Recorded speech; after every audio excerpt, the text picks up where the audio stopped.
ফেব্রুয়ারিতে নির্বাচনের প্রস্তুতি নিচ্ছে সরকার। জাতিসংঘে প্রধান উপদেষ্টা। স্বৈরাচারের আবির্ভাব ঠেকাতে ভারসাম্যপূর্ণ গণতান্ত্রিক রাষ্ট্র গড়ে তোলায় লক্ষ্য। ভোট নিয়ে সংশয় থাকলেও সরকার চাইলেই সম্ভব। সময় সংবাদকে মির্জা ফখরুল। ভোটে দেরি হলে সুযোগ নেবে তৃতীয় পক্ষ, মত বাম দলগুলোর। পিআর পদ্ধতিতে গুরুত্ব জামায়াতের।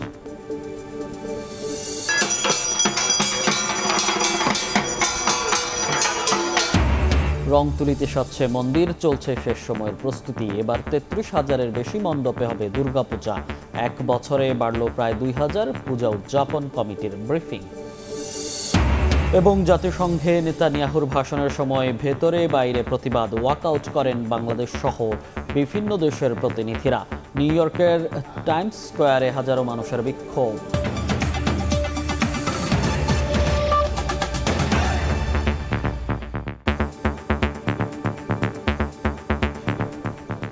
প্রবাসী সময়ের সঙ্গে আছি আমি মনির হোসেন।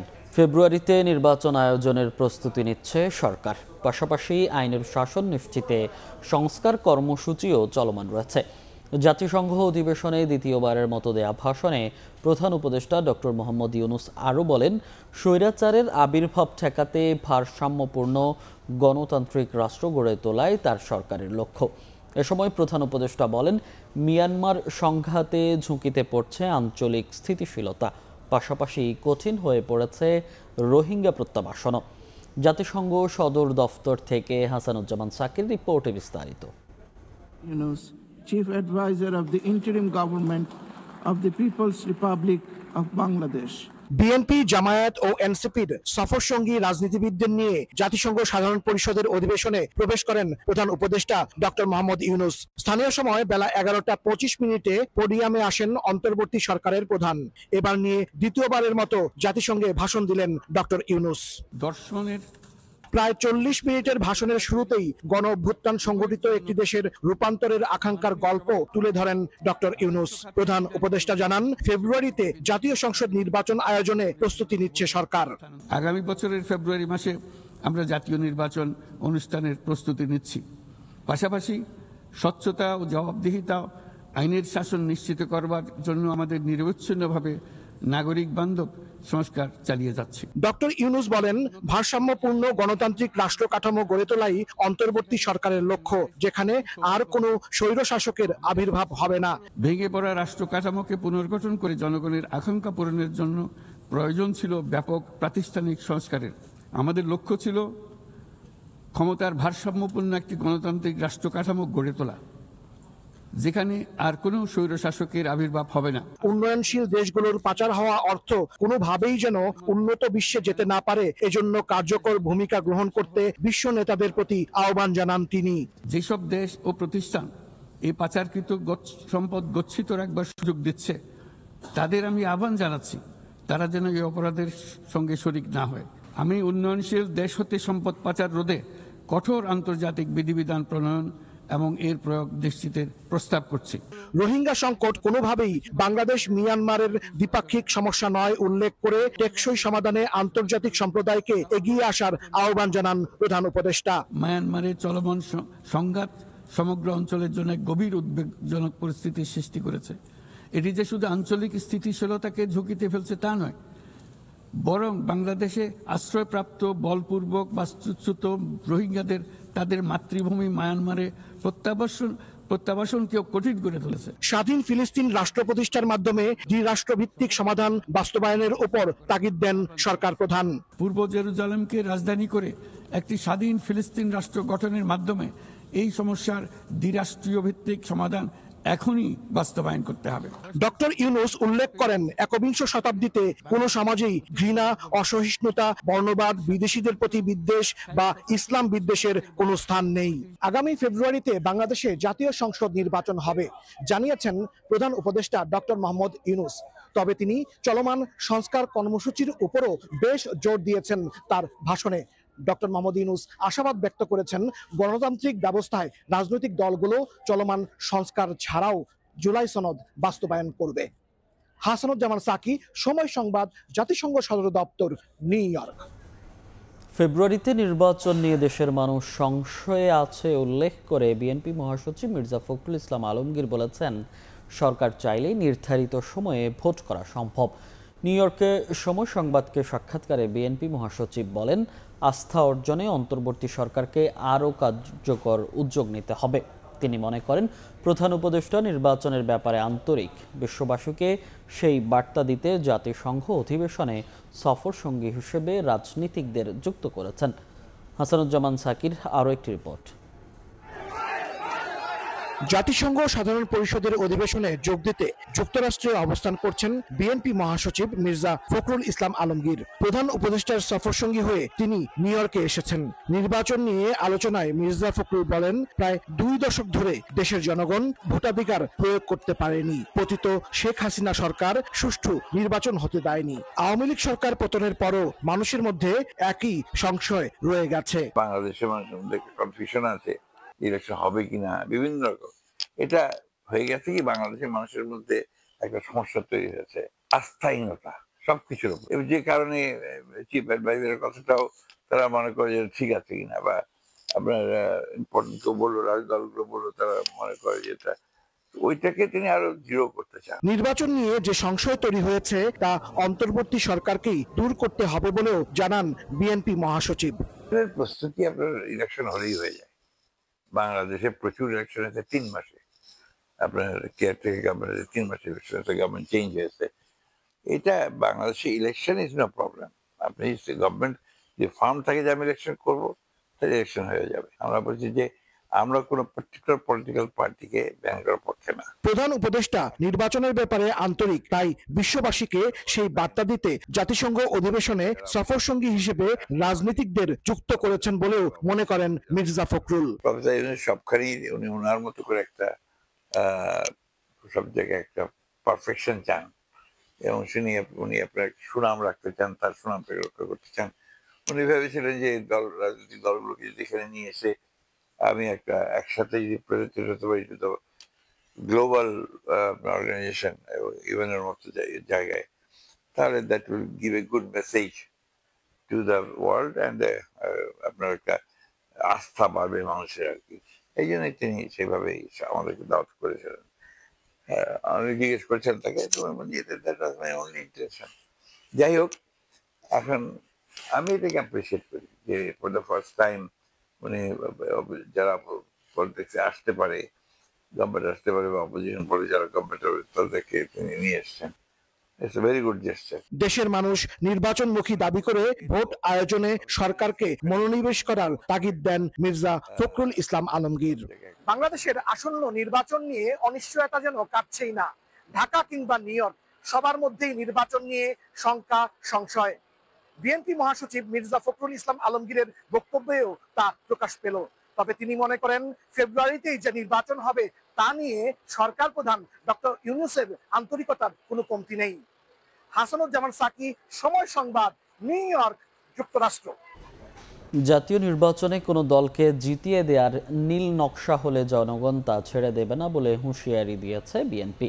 ৭১-এর পরাজিত শক্তি পতিত সরকারের সঙ্গে আঁতাত করে ভোট আয়োজনে বাধা সৃষ্টি করছে বলেও অভিযোগ নেতাদের। রাজধানীতে আলাদা অনুষ্ঠানে এসব কথা বলেন বিএনপির 2 কেন্দ্রীয় নেতা। শুক্রবার রাজধানীর মিরপুরে বিএনপির চেয়ারপারসন বেগম খালেদা জিয়ার সুস্থতা ও চেয়ারপারসনের উপদেষ্টা কাজী আসাদুজ্জামান আসাদের মৃত্যুবার্ষিকীর অনুষ্ঠানে যোগ দেন বিএনপির 2 কেন্দ্রীয় নেতা। বিএনপির বিরুদ্ধে ষড়যন্ত্র চলছে মন্তব্য করে ঐক্যবদ্ধ থেকে তা প্রতিহত করার আহ্বান জানান দলটির স্থায়ী কমিটির সদস্য বেগম সেলিমা রহমান। বিভিন্ন মিথ্যা প্রচারণের মাধ্যমে আজকে বিএনপিকে হেয় করার চেষ্টা করা হচ্ছে। আমাদের যে তরুণ সমাজ, যুব সমাজ, ছাত্র সমাজ, তারা লড়াই করবে। দলটির সিনিয়র যুগ্ম মহাসচিব রুহুল কবির রিজভী হুঁশিয়ারি দিয়ে বলেন, জাতীয় সংসদ নির্বাচনে একটি দলকে জিতিয়ে দেওয়ার নীল নকশা হলে জনগণ তা ছেড়ে দেবে না। শেখ হাসিনার পথ অনুসরণ করে কাউকে জিতিয়ে দেওয়ার যদি কোনো নীল নকশা থাকে, তাহলে এই জাতির জন্য দুর্ভাগ্যজনক, তবে জনগণ ছেড়ে দেবে না। এদিকে বিকেলে রাজধানীর লালবাগে পূজা মণ্ডপ কমিটির সাথে মতবিনিময় সভায় যোগ দেন স্থায়ী কমিটির আরেক সদস্য গয়েশ্বর চন্দ্র রায়। তার অভিযোগ, যারা বাংলাদেশ সৃষ্টিতে বাধা দিয়েছিল তারাই পতিত আওয়ামী লীগ সরকারের সাথে আঁতাত করে জাতীয় নির্বাচনে বাধা সৃষ্টি করছে। তারা বাংলাদেশের সৃষ্টিতে বাধা দিচ্ছে, তারা আগামী নির্বাচনটা যাতে না হয় তা ভুল করেছে, আর তার সাথে বেশিরভাগীরা গোপনে আঘাত করছে। অন্তর্বর্তী সরকার একটি দলকে সুযোগ সুবিধা দিচ্ছে বলেও অভিযোগ করেন গয়েশ্বর চন্দ্র রায়। স্বপন আহমেদ, সময় সংবাদ, ঢাকা। ফেব্রুয়ারির নির্বাচন বিলম্বিত হলে রাজনৈতিক দলগুলো বিভক্ত হয়ে পড়বে, যার সুযোগ নেবে তৃতীয় পক্ষ। এমন মন্তব্য করেছেন বিপ্লবী ওয়ার্কার্স পার্টির সাধারণ সম্পাদক সাইফুল হক। আর গণসংহতি আন্দোলনের প্রধান সমন্বয়কারী জোনায়েদ সাকি বলেছেন, নির্বাচন আর সংস্কারকে মুখোমুখি দাঁড় করিয়ে ভোট পেছানোর পায়তারা করছে কেউ কেউ। শুক্রবার সকালে রাজধানীর ইঞ্জিনিয়ার্স ইনস্টিটিউটে বাংলাদেশ বিপ্লবী যুব সংহতির কনভেনশনে অংশ নেন বিপ্লবী ওয়ার্কার্স পার্টির কেন্দ্রীয় নেতারা। সংগঠনের সাধারণ সম্পাদক বলেন, ফেব্রুয়ারির নির্বাচন বিলম্বিত হলে সামাজিক নৈরাজ্য রাজনৈতিক নৈরাজ্যে পরিণত হয়ে দলগুলো বিভক্ত হয়ে পড়বে, যার সুযোগ নেবে তৃতীয় পক্ষ। ফেব্রুয়ারির নির্বাচন যদি বিলম্বিত হয়, যদি ভেস্তে যায় বিদ্যমান যে সামাজিক নৈরাজ্য, এই সামাজিক নৈরাজ্য খুব দ্রুতই একটা রাজনৈতিক নৈরাজ্যে পর্যবসিত হবে।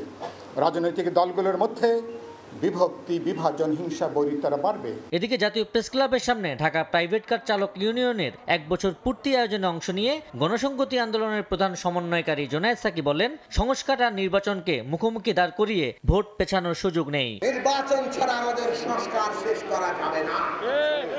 অনেকেই আমরা দেখেছি নির্বাচন আর সংস্কারকে মুখোমুখি দাঁড় করিয়ে নির্বাচনকে পিছিয়ে দিয়ে সংস্কার করেছেন, কিন্তু সংস্কার বাস্তবায়ন করতে হলে নির্বাচন যে লাগবে, নির্বাচন যে নিজেই সংস্কারের একটা গুরুত্বপূর্ণ অংশ, এইটা তারা ভুলে গেছেন অথবা নিজেদের স্বার্থে রেখে পাশে রেখেছেন। এ সময় সংস্কারের মাধ্যমে ভোটের অধিকার ফিরিয়ে এনে গণতান্ত্রিক রাষ্ট্র প্রতিষ্ঠার আহ্বান জানান জোনায়েদ সাকি। আবু সাইদ নিশান, সময় সংবাদ, ঢাকা। পিআর সহ 5 দাবিতে জেলা ও উপজেলায় বিক্ষোভ সমাবেশ করেছে জামাতে ইসলামী। পিআর না হলে ফ্যাসিবাদ পুনরুত্থানের শঙ্কা দলটির। খুলনায় ছাত্র যুব সমাবেশ থেকে কেন্দ্রীয় নেতারা হুঁশিয়ারি দেন, নতুন বাংলাদেশে কোনো নির্দিষ্ট দলের আধিপত্য মেনে নেবে না জনগণ। জুলাই সনদের আইনি ভিত্তি, আগামী জাতীয় নির্বাচনে পিআর পদ্ধতি নিশ্চিত সহ 5 দফা দাবিতে সারা দেশের জেলা উপজেলায় বাংলাদেশ জামায়াতে ইসলামীর বিক্ষোভ মিছিল ও সমাবেশ।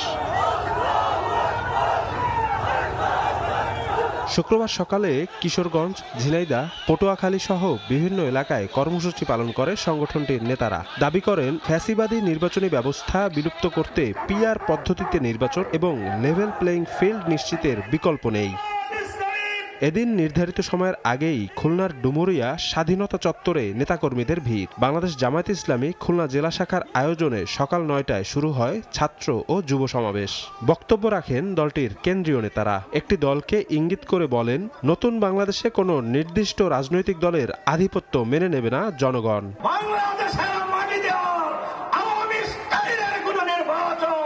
বাংলাদেশের মানুষ করতে দেবে না ইনশাআল্লাহ। বাংলাদেশের সন্ত্রাসী কর্মকাণ্ড আর বাংলাদেশে চলতে দেওয়া হবে না। আপনি জানেন না আপনার একটা বক্তব্যের মাধ্যমে কত মানুষ আপনাদের প্রতি ঘৃণা প্রদর্শন করে। আপনি জানেন না আপনার দলের আপনার নিজের কত দলের লোকের আপনাদেরকে এখন অপছন্দ করে। এদিন বিকেলে খুলনার ফুলতলা উপজেলায় আয়োজিত পৃথক সমাবেশে দলটির সেক্রেটারি জেনারেল মিয়া গোলাম পরোয়ার বলেন, বিগত দিনে যারা দুর্নীতি অপকর্মে জড়িত ছিল তাদেরকে জনগণ ক্ষমতায় বসাবে না। পুরানো বউ নতুন কাপড় দিয়ে আমরা দেখতে চাই না। আমরা বউও নতুন আনবো, শাড়িও নতুন আনবো। নতুন শাড়িতে পুরানো বউ চলবে না। অনেকে এখন চেষ্টা করছেন পুরনো গ্রানি অপরাধ, চাঁদাবাজি, মস্তানি, দুর্নীতি যারা চ্যাম্পিয়ন হয়েছিলেন, নতুন শাড়ি দিয়ে তারা সেই কদর্য চেহারা ঢেকে নতুন রূপে আসার চেষ্টা করছেন। বাংলার মানুষ সেটা গ্রহণ করবে না। আগামীতে সারা দেশে ছাত্র ও যুব সমাবেশ করার ঘোষণা দেন জামাত সেক্রেটারি। শফিক মুন্সি, সময় সংবাদ। জামাতের পিআর ও এনসিপির শাপলা প্রতীকের দাবি নির্বাচন আয়োজনে কোনো প্রভাব ফেলবে না, এমনটাই জানিয়েছেন নির্বাচন কমিশনার মোহাম্মদ আনোয়ারুল ইসলাম সরকার। শুক্রবার সকালে চাঁপাইনবাবগঞ্জে নির্বাচন কর্মকর্তাদের দায়িত্ব পালনের চ্যালেঞ্জ ও উত্তরণের উপায় শীর্ষক কর্মশালায় একথা বলেন তিনি। পিআর পদ্ধতি দলের বরাদ্দ বিষয়ক প্রশ্ন এবং আপনাদের প্রশ্ন হচ্ছে যে এই বিষয়গুলো নিয়ে নির্বাচনে কোনো প্রভাব ফেলবে কিনা, কোনো সমস্যার সৃষ্টি হবে কিনা। আমার উত্তর হচ্ছে এগুলো নির্বাচনের ক্ষেত্রে কোনো সমস্যার সৃষ্টি করবে না। নির্বাচন কমিশন সাংবিধানিক প্রতিষ্ঠান, বিদ্যমান আইনের আওতায় সে সমস্ত কাজ করে যাচ্ছে এবং করবে। এনসিপি ও গণ অধিকার পরিষদের একীভূত হওয়ার আলোচনা এগিয়ে চলছে অনেক দূর। নুরুল হক নূর দেশে ফিরলে আনুষ্ঠানিক বৈঠক হতে পারে দুই দলের। তারুণ্য নির্ভর দলগুলো একসঙ্গে রাজনীতির মাঠে থাকলে জন আকাঙ্ক্ষার প্রতিফলন ঘটবে বলে মনে করেন এনসিপি ও গণ অধিকার পরিষদের নেতারা। সানবির রূপলের রিপোর্ট।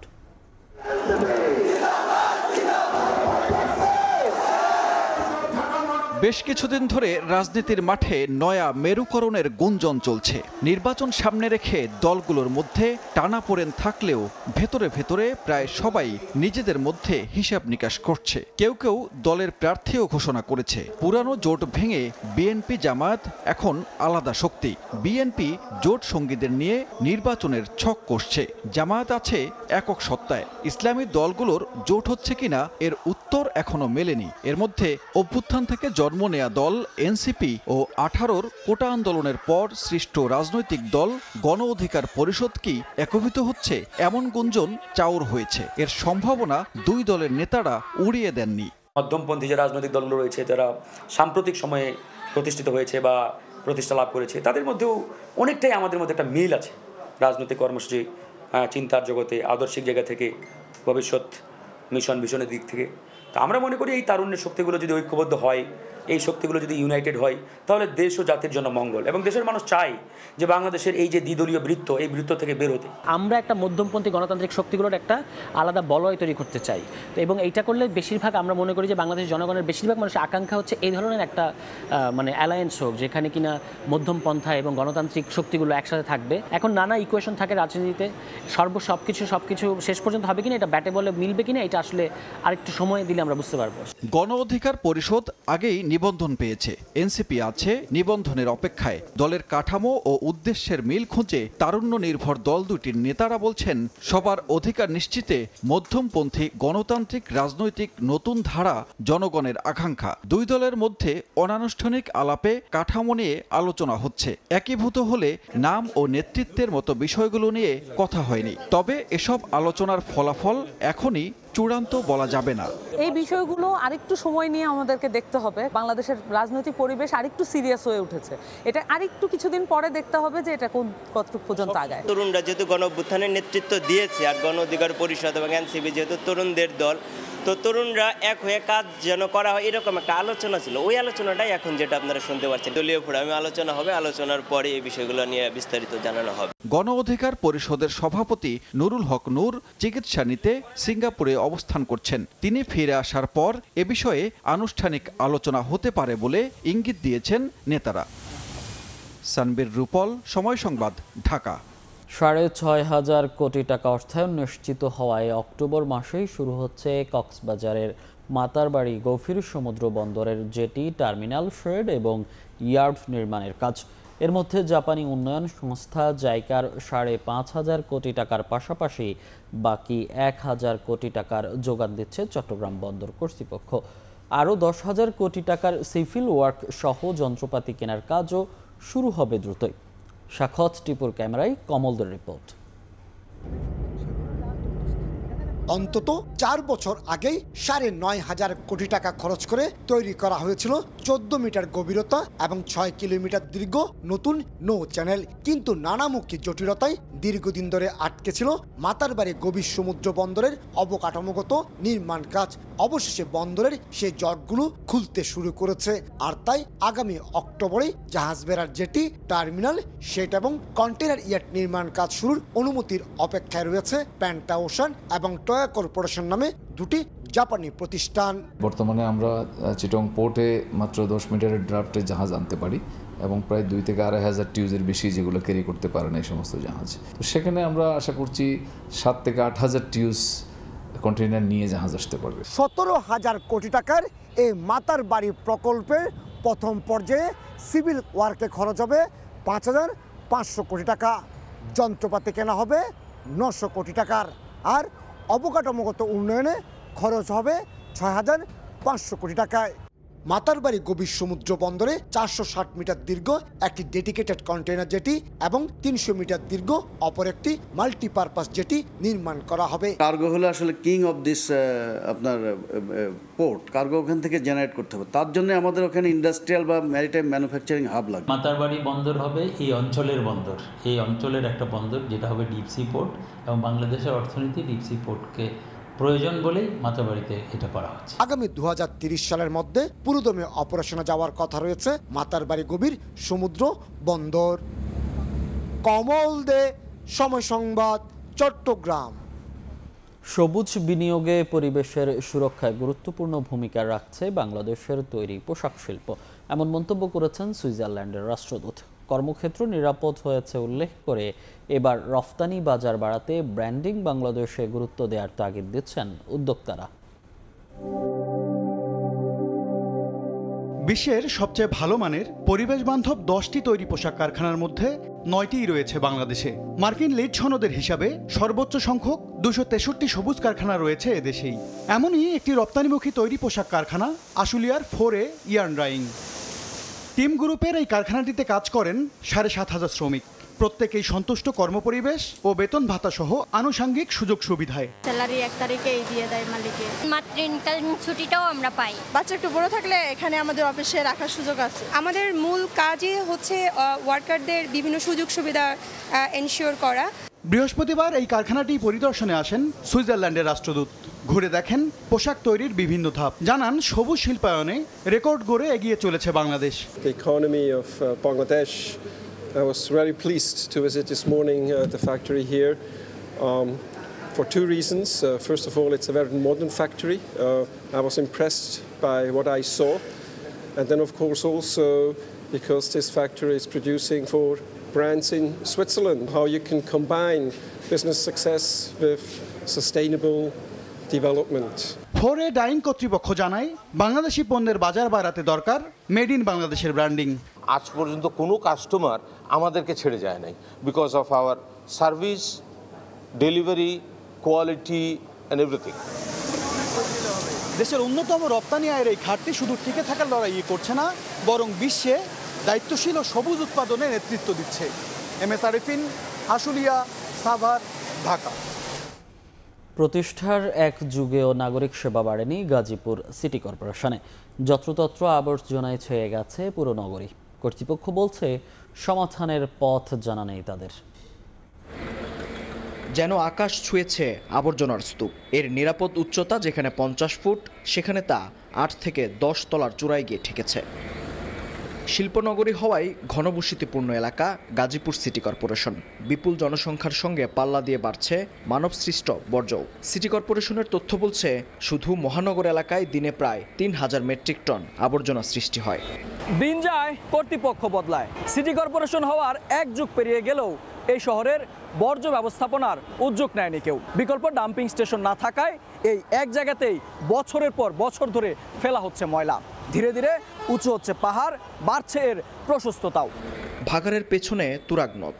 সামান্য বৃষ্টি হলেই দূষিত ও বিষাক্ত পানি মিশে যায় নদীতে। থাকাও যায় না, বৃষ্টি হলে এটা বেশি ক্ষতি হয়, গন্ধ আসে। আবর্জনা ফালানির পরে কোনো ফসল হয় না। অথচ নগরীর বর্জ্য ব্যবস্থাপনা নিয়ে সিটি কর্পোরেশনের অর্থায়নে অনেক আগেই মাস্টার প্ল্যান করেছে ঢাকা প্রকৌশল ও প্রযুক্তি বিশ্ববিদ্যালয়ের একটি বিশেষজ্ঞ দল। তবে নীতি নির্ধারকদের দ্বন্দ্বে আজও তা আলোর মুখ দেখেনি। সিটির যে মাস্টার প্ল্যানটা করা হয়েছিল ডুয়েটের পক্ষ থেকে, সেখানে কিন্তু আমরা স্পষ্ট কয়েকটা জায়গায় আমরা বলছি যে ওখানে স্যানিটারি ল্যান্ডফিল স্টেশন হবে এবং যাতে করে কোনো ধরনের রোগ জীবাণু বাতাসে, ইভেন আন্ডারগ্রাউন্ড ওয়াটারেও যেন কোনো রকমের সংক্রমণ না হয়। ডাম্পিং স্টেশন নির্মাণে প্রাথমিকভাবে 100 বিঘা জমি অধিগ্রহণের কাজ শুরু হলেও স্থায়ী সমাধানের পথ খুঁজছে সিটি কর্পোরেশন। চেষ্টা করছি যে এই বর্জ্য ব্যবস্থাপনাটা যাতে আধুনিক ইয়াতে নেওয়া যায়।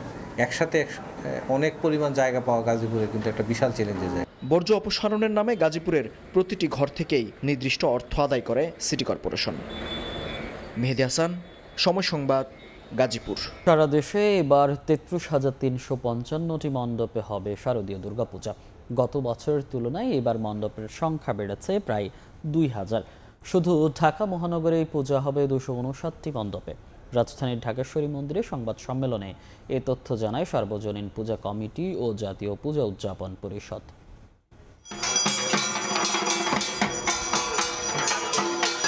মণ্ডপে মণ্ডপে প্রস্তুতি শেষের দিকে, উৎসবের অপেক্ষা আর মাত্র কয়েকদিনের। তারপরেই ঢাকঢোল, শঙ্খ আর উলুধ্বনিতে বরণ করা হবে দেবী দুর্গাকে। পূজা উপলক্ষে শেষ মুহূর্তের কাজ চলছে রাজধানীর ঢাকেশ্বরী মন্দিরেও। ভক্তরা যেন দেবীকে সুশৃঙ্খলভাবে প্রণাম করতে পারেন, সেজন্য নেওয়া হচ্ছে ব্যবস্থা। অন্যদিকে বালু দিয়ে খনাখন্দগুলো ভরাটের পাশাপাশি চলছে রং করার কাজও। এছাড়াও নিরাপত্তা ব্যবস্থা জোরদারে বসানো হয়েছে পুলিশ কন্ট্রোল রুম। মহানগর সার্বজনীন পূজা কমিটি ও জাতীয় পূজা উদযাপন পরিষদ জানায়, সারা দেশে ৩৩,৩৫৫টি পূজা মণ্ডপে অনুষ্ঠিত হবে দুর্গাপূজা। শুক্রবার সকালে শারদীয় দুর্গোৎসবের আনুষ্ঠানিকতা নিয়ে সংবাদ সম্মেলনে বলা হয়, শুধু ঢাকা মহানগরে ২৫৯টি মণ্ডপে পূজা অনুষ্ঠিত হচ্ছে। আরও জানানো হয়, দশমীতে বিকেল ৩টায় ঢাকাসহ সারা দেশে হবে বিজয়া শোভাযাত্রা। মহানগরে এবার ২৫৯টি পূজা অনুষ্ঠিত হচ্ছে। গত বছর ঢাকা মহানগরে ২৫২টি পূজার আয়োজন হয়েছিল। সেই হিসাবে মহানগরে 7টি পূজা বেড়েছে। সারা দেশে এ পর্যন্ত যেসব তথ্য আমাদের হাতে এসেছে তাতে দেখা যাচ্ছে ৩৩,৩৫৫টি পূজা অনুষ্ঠিত হচ্ছে। গত বছরে ৩১,৪৬১ পূজার আয়োজন করা হয়েছিল। ২রা অক্টোবর বিজয়া দশমী এবং বিসর্জন। বিকাল ৩টায় ঢাকা সহ সারা দেশে বিজয়ের শোভাযাত্রা। আগামী ২৮ সেপ্টেম্বর মহাষষ্ঠী পূজার মধ্যে দিয়ে শুরু হবে দুর্গাপূজার মূল আনুষ্ঠানিকতা। হানি, সময় সংবাদ, ঢাকা। পূজার ছুটি শুরুর আগেই লোকে লোকারণ্য বিশ্বের দীর্ঘতম সমুদ্র সৈকত কক্সবাজার। বালিয়াড়ি থেকে শুরু করে নোনাজল, সবখানে মানুষের উপচে পড়া ভিড়। সাগর তীর পরিণত হয়েছে উৎসবের নগরীতে। কক্সবাজার সমুদ্র সৈকতের সুগন্ধা পয়েন্ট এখন পরিণত হয়েছে লোকারণ্যে। সাপ্তাহিক ছুটির দিন হওয়ায় দূর দূরান্ত থেকে ছুটে এসেছেন পর্যটকরা। শুধু সুগন্ধা পয়েন্ট নয়, সৈকতের লাবণী, শৈবাল, কলাতলি সব পয়েন্টে পর্যটকের উপচে পড়া ভিড়। ভ্রমণে এসে এসব মানুষ মেতেছেন নোনাজলে সমুদ্র স্নান, জেটস্কি, বিচ বাইক ও ঘোড়ার পিঠে। একই সঙ্গে প্রিয় মুহূর্তগুলো বন্দি করছেন ক্যামেরার ফ্রেমে। ফ্রেন্ডরা মিলে আসছি, সবাই খুব উপভোগ করছি। বাংলাদেশের এমন একটা জায়গা কক্সবাজার যেখানে আসলে সবারই ভালো লাগে। আমি আমার হাজবেন্ড আমরা সব সময় সাগর আসি, টাইম পাইলেই সাগর আসি। কক্সবাজার যতবারই আসি, কক্সবাজার আসলে মনে প্রথম আসলাম। পর্যটকের আগমনে চাঙ্গা সাগর পাড়ের ব্যবসা, ফটোগ্রাফার থেকে শুরু করে বার্মিজ পণ্যের দোকান, সব কানে যেন ব্যস্ততার শেষ নেই। আজকে মোটামুটি পর্যটক প্রচুর আছে, এই একটু ব্যবসা আসতে একটু ভালো হচ্ছে। পর্যটক আসছে আমাদের কাছ থেকে শামুক, ঝিনুক আর পালক জিনিস বেসেট এগুলো নিয়ে যায়। সাগর উত্তাল, তাই সমুদ্র স্নানে পর্যটকদের নিরাপত্তায় সতর্ক অবস্থানে রয়েছে লাইফগার্ড কর্মীরাও। লাখো পর্যটক ভিড়ের মধ্যে আমরা চেষ্টা করতে কেউ যেন বিপদে না পড়ে। পানি খুবই উত্তাল রয়েছে, পায়ের টানটার বেশি এবং বড় হচ্ছে। এদিকে সেন্ট মার্টিনে চলতি বছরের নভেম্বর থেকে শুরু হচ্ছে পর্যটন মৌসুম। আগামী বছর ফেব্রুয়ারি মাস পর্যন্ত ভ্রমণ করতে পারবেন পর্যটকরা। সুজাউদ্দিন রুবেল, সময় সংবাদ, কক্সবাজার। শিউলি স্নিগ্ধ বাংলার শরৎ ঋতুর সৌন্দর্য তুলনাহীন। ঢাকা বিশ্ববিদ্যালয়ের চারুকলা অনুষদের বকুলতলায় হয়ে গেল শরৎ উৎসব। আবৃত্তি, সঙ্গীত, নৃত্য ও শুভেচ্ছা কথনে উৎসব মুখর ছিল পুরো আয়োজন। শিউলি ফুলের সুবাস, নীল আকাশে সাদা মেঘের ফেলা আর শরতের কোমল আলো। ঋতুবৈচিত্র্যময় বাংলার রূপলাবণ্যে অনন্য এই শরৎ ঋতুকে নগরবাসীর কাছে তুলে ধরতেই ঢাকা বিশ্ববিদ্যালয় চারুকলা অনুষদের বকুলতলায় অনুষ্ঠিত হলো শরৎ উৎসব। অনুষ্ঠান শুরু হতেই আবৃত্তি, সঙ্গীত, নৃত্য আর শুভেচ্ছা কথনে উৎসব মুখর হয়ে ওঠে চারপাশ। এ যেন শুধু একটি আয়োজন নয়, ঋতুর সৌন্দর্যকে উপলব্ধির এক সম্মিলিত প্রয়াস। দিন ধরে রাত দিন পরিশ্রম করেছে তাদেরকে। আয়োজক পর্ষদের আহ্বায়ক জানান, শরতের রূপ, গন্ধ ও অনুভূতির সঙ্গে নগরবাসীকে পরিচয় করাতেই নেওয়া হয়েছে এমন উদ্যোগ।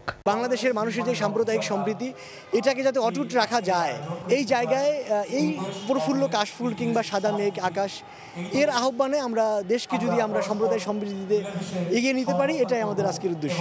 ঋতু বৈচিত্র্যময় বাংলার শরৎ ঋতুকে কেন্দ্র করে আয়োজিত এই উৎসব নগর জীবনে যোগ করে ভিন্ন মাত্রা। অনেক বাউল, সাধক, অনেক গুণী মহামানবের আগমন এই বাংলার মাটিতে ঘটেছে। আর সেই বাণীগুলো যে এরকম বিভিন্ন উৎসবের মাধ্যম দিয়ে প্রচার করা হচ্ছে, অনুষ্ঠান করা হচ্ছে, এতে করে আমি খুবই আনন্দিত। চারুকলার বকুলতলায় যে আয়োজনটি হচ্ছে, আয়োজকদেরকে ধন্যবাদ, কারণ শরৎ খুব কম সময়ের জন্য আসে এবং চলে যায়। আমাদের তো শরৎ ঋতুর দেশ। এই যে বৃষ্টি স্নাত যে আকাশটা এবং ফাঁক দিয়ে যে গোলে রোদ পড়ছে, সেই রোদ যেন ধরতে ইচ্ছা করে, একদম সোনালি রোদ। নগরবাসী শুধু প্রকৃতির রূপ নয়, তার অন্তর্নিহিত সৌন্দর্যও উপলব্ধি করুক, এমনটিই চান আয়োজক পর্ষদ। শরতের যে আবহাওয়াটা সবচেয়ে সুন্দরভাবে পাওয়া যায়, সেটা উপলব্ধি করার মতো আমাদের নাগরিক চৈতন্য তৈরি হোক। নজরুল, জীবনানন্দ থেকে সবাই তারা প্রকৃতিকে আবাহন করেছেন। শরতের কোমলতা আর স্নিগ্ধতায় বকুলতলা যেন হয়ে ওঠে এক সাংস্কৃতিক মিলন মেলা। তুষার আহমেদ ইমন, সময় সংবাদ, ঢাকা। জাতিসংঘের অধিবেশনে ইসরায়েলি প্রধানমন্ত্রী বেনিয়ামিন নেতানিয়াহুর বক্তব্য শুরু হতে প্রতিবাদ জানিয়ে ওয়াকআউট করেন বাংলাদেশ সহ অনেক দেশের প্রতিনিধি। এছাড়া নিউ ইয়র্কের টাইমস স্কোয়ারে বিক্ষোভ করেন হাজারো আন্দোলনকারী। নেতানিয়াহু তার বক্তব্যে ইসরায়েলের সব শত্রুকে দমনের হুঁশিয়ারি দেন এবং ইসরায়েলের প্রতি সমর্থন অব্যাহত রাখায় ট্রাম্পের প্রশংসাও করেন। যুক্তরাষ্ট্রে জাতিসংঘের অধিবেশনে ইসরায়েলি প্রধানমন্ত্রী বিনিয়ামিন নেতানিয়াহুর বক্তৃতা শুরু করার আগেই জোরালো পার্শ্ব প্রতিক্রিয়া দেখা যায়। নিউ ইয়র্কের টাইমস স্কোয়ারে হাজারো আন্দোলনকারী জেনোসাইড বন্ধ করো স্লোগান দিয়ে সড়ক অবরুদ্ধ করেন। একই সঙ্গে অধিবেশনের হলে বাংলাদেশ সহ প্রায় সব আরব ও মুসলিম দেশ এবং আফ্রিকা ও ইউরোপের কয়েকটি দেশের প্রতিনিধিরা নেতানিয়াহুর বক্তৃতা শুরু করার আগেই সেখান থেকে বেরিয়ে যান। তবে কোনো কিছু তোয়াক্কা না করেই নেতানিয়াহু তার বক্তব্য রাখেন। তার ভাষণে জানান, সিনওয়ার, নাসরাল্লাহ সহ ইরানের শীর্ষ বিজ্ঞানী ও সামরিক নেতারা সবাই চলে গেছে। একে একে ইসরায়েলের সব শত্রুদের দমনের কথা জানান তিনি।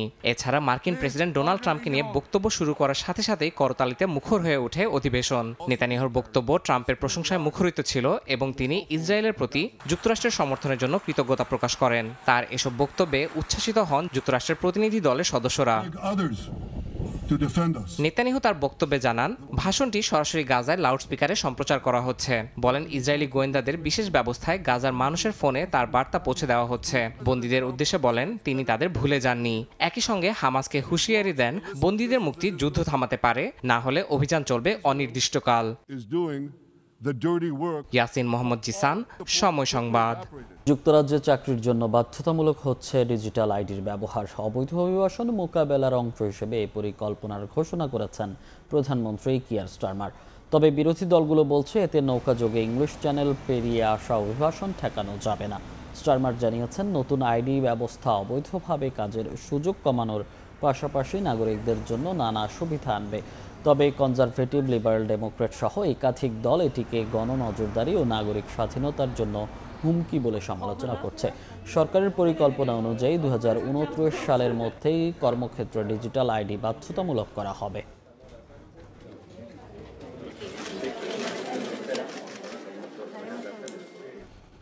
লন্ডন প্রবাসী বাংলাদেশিদের কাছে রাষ্ট্র সংস্কারের 31 দফার রূপরেখা তুলে ধরেছে বিএনপি। স্থানীয় সময় বুধবার পূর্ব লন্ডনের গ্রিন স্ট্রিটে প্রচারপত্র বিতরণ করেন দলটির নেতাকর্মীরা। কার্যক্রমের নেতৃত্ব দেন যুক্তরাজ্য বিএনপির সাবেক সিনিয়র যুগ্ম সম্পাদক নাসিম আহমেদ চৌধুরী। তিনি বলেন, জাতীয় নির্বাচনে জনগণের গণতান্ত্রিক অধিকার রক্ষায় 31 দফা কার্যকর ভূমিকা রাখবে।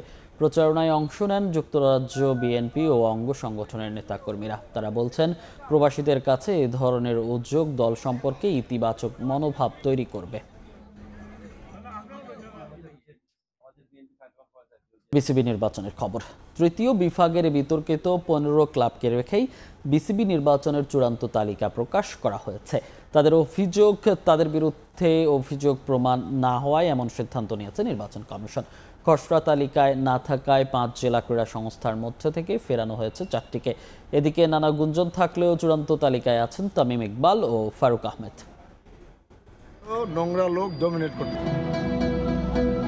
ঢাকার পেশাদার লীগের বেহাল দশা নিয়ে আলোচনা পুরানো। নাজমুল হাসান পাপন সভাপতি থাকাকালীন সবকিছু ছিল বোর্ডের নিয়ন্ত্রণে, তবে অনিয়মের খবর বের হয়ে আসতো প্রায়ই। পাপনের আমলে তৃতীয় বিভাগের 15টি ক্লাব বাছাই না খেলেই হয়েছিল উত্তীর্ণ। এন্ট্রি ফি হুট করে 4 লাখ বাড়িয়ে 5 লাখ টাকা করায় বাছাইয়ে অংশ নেয়নি অনেক ক্লাব। তাই বোর্ডের সুনজরে থাকা 2 ক্লাব নিবন্ধন করলেই প্রতিদ্বন্দ্বিতা ছাড়া হয়ে যেত চ্যাম্পিয়ন আর রানার্স আপ। ঢাকার মোট 76 ক্লাবের কাউন্সিলরশিপের হিসেব কষেই এই পন্থা বেছে নিয়েছিলেন কর্তারা।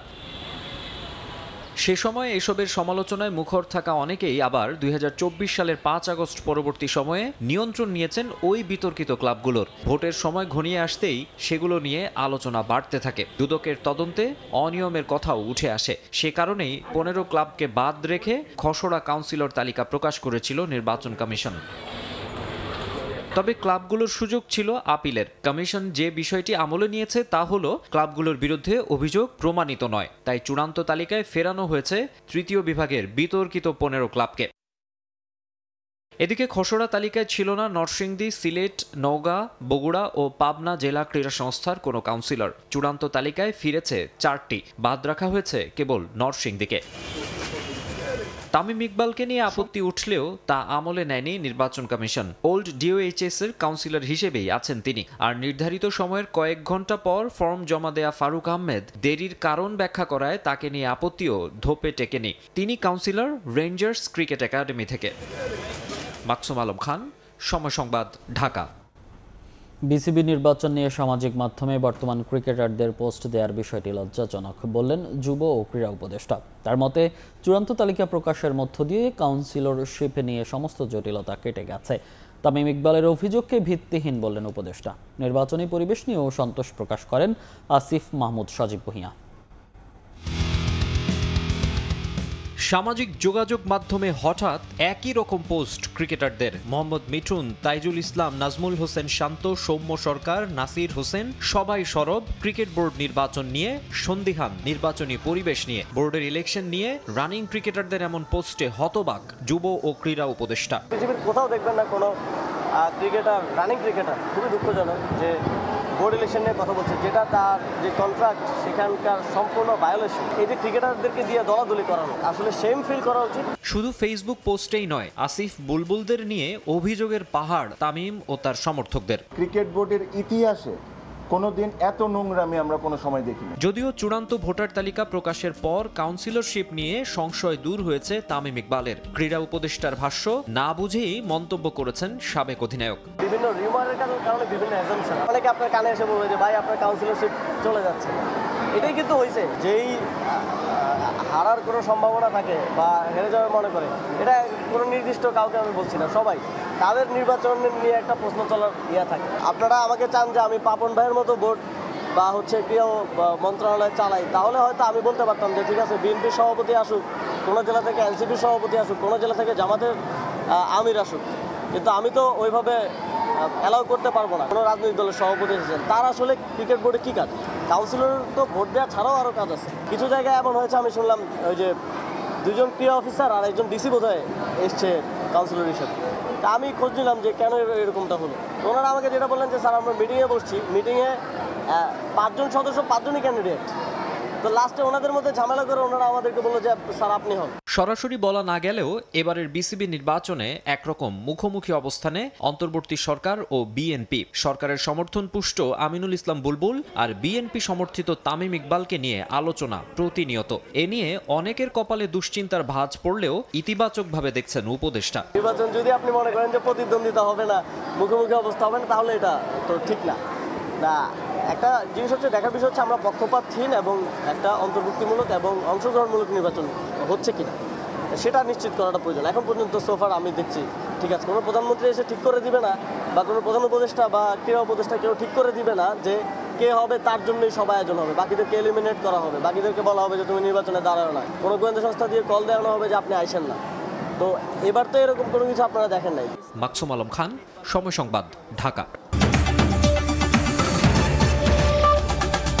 এই ছিল প্রবাসের সময়, সঙ্গে থাকুন সময়।